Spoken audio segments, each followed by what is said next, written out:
Has been a busy week on the earnings front. One of the dominant gold miners in this country, Agnico Eagle, just reported results. A reminder, Agnico a lot bigger these days after its massive deal with Kirkland Lake. Outside of gold production, which hit a record, Agnico's been looking to control its costs and saw evidence of that with a bottom line beat. Ammar Al-Joundi is Agnico's president and CEO, and he joins us now. Ammar, thanks very much for joining us. Nice to have you back.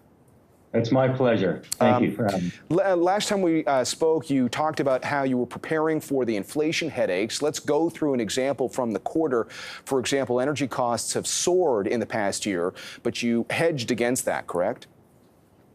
Absolutely, and you hit it when you introduced the topic. Last time we spoke about how we were getting prepared, and we were prepared. Early in the year, and in fact, at the end of last year, we had a very strong view that there would be inflation in 2022. We had a very strong view that it would not be transitory. So we took a number of proactive steps on the procurement side, on the contract side, on the hedging side, including fuel, which has really helped the company.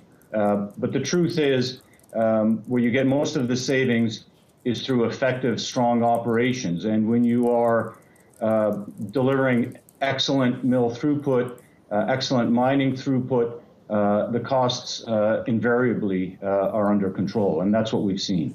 Before you joined us, we were talking about the recessionary risks. A lot of companies are paring back, putting off new hiring, some laying off staff. What is the employment plan going forward at Agnico? Well, in our industry and in the regions we operate, where there are some fantastic mineral resources, we're seeing considerable tightness in the labor market. We have an advantage in that we have been in the regions we operate for several decades. We have a higher proportion of employees versus contractors, which is really an advantage in this type of environment, and not only in being able to get really good people, but also in cost control.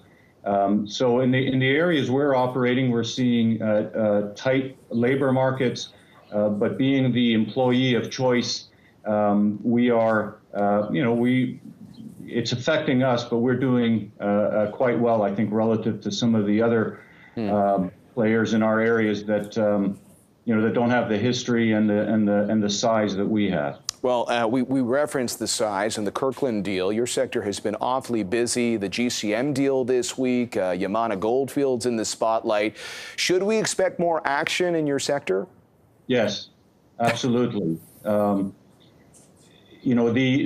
industry is going to continue to consolidate, and the theme I would say is the best mines should be in the hands of the best operators who can really deliver synergies and can deliver stability through the cycle. And the bigger players have that advantage. I know I'm speaking my own book, but I really believe that. So we are going to see more consolidation in our space. And that's a good thing. And are you going to be a part of that?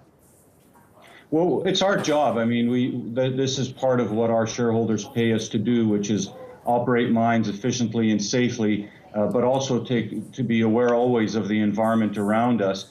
And to the extent deals make sense, we'll do it. Now, to be clear, we have a long history of creating value through the drill bit. That's still who we are. Our strategy hasn't changed.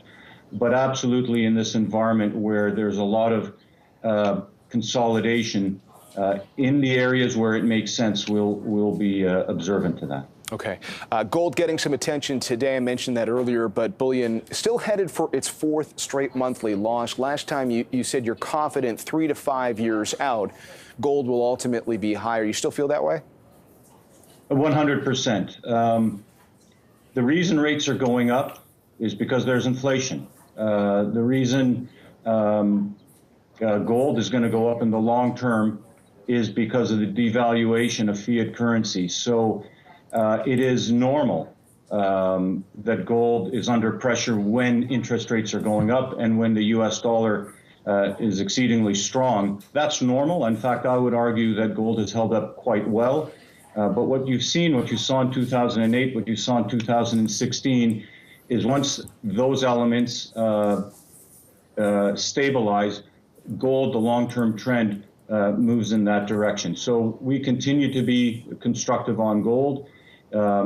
It has been difficult the last few months, but not surprising given what's happening in the market.